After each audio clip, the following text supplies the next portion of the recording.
ከኢትዮጵያ ወደ አሜሪካ ከመጣን በኋላ ብዙዎቻችን ኢትዮጵያ የተመረቅነው ለምሳሌ ማስተርስ ፒኤችዲም ሊሆን ይችላል፣ ዲግሪ ሊሆን ይችላል፣ 12ኛ ክፍል ሊሆን ይችላል ኢቫሉዌት ማድረግ እንፈልጋለን።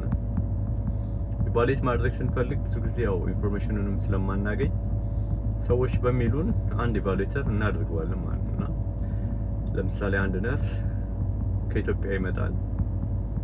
ኢንፎርሜሽን ሲያገኝ የት ኢቫሉዌት ላድርግ ሲል አንዳንዱ ያው ምንም አይጠቅምልህም ይለዋል፣ አንዳንዱ ትንሽ ኢንፎርሜሽን ያለው ደግሞ በዚህ አያስደርግ ይለዋልና የገጠሙኝ ያሉ ለምሳሌ ነርስ ሆነው በዌስ ኢቫሉዌት ያስደረጉ ያው ከስቴት ስቴት ይለያያል።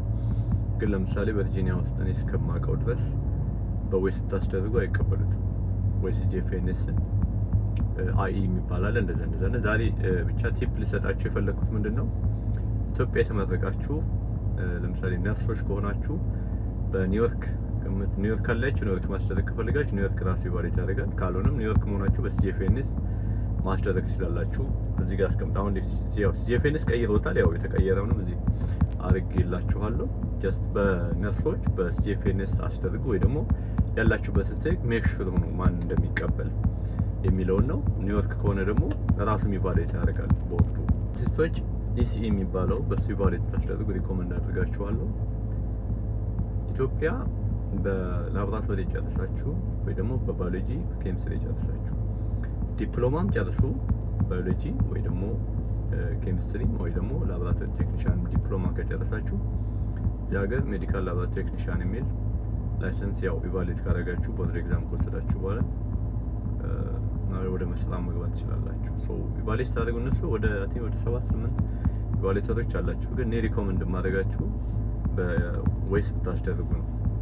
በዲግሪም በተመሳሳይ ሁኔታ ላብራቶሪ ቴክኖሎጂስት ወይ ደግሞ ማይክሮባዮሎጂ ሊሆን ይችላል፣ ባዮሎጂ ሊሆን ይችላል፣ ኬሚስትሪ ጨርሳችሁም እንደዛው አንዳንዶቻችሁ የተወሰነ ትሬኒንግ መውሰድ ሊገባችሁ ይችላል፣ ሊጠበቅባችሁ ይችላል። ስፔሻሊ ኬሚስትሪ እና ባዮሎጂ ተመረቃችሁ ማለት ነው።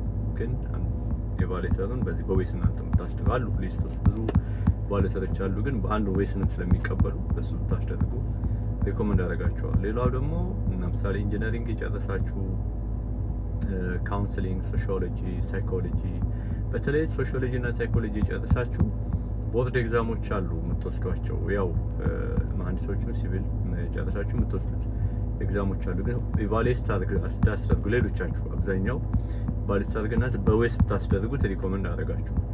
ከዛ ውጭ ግን ኢቫሉዌሽን ስታስቡ ለምንድን ነው የምፈልገው? ለኢሚግሬሽን ጉዳይ ነው?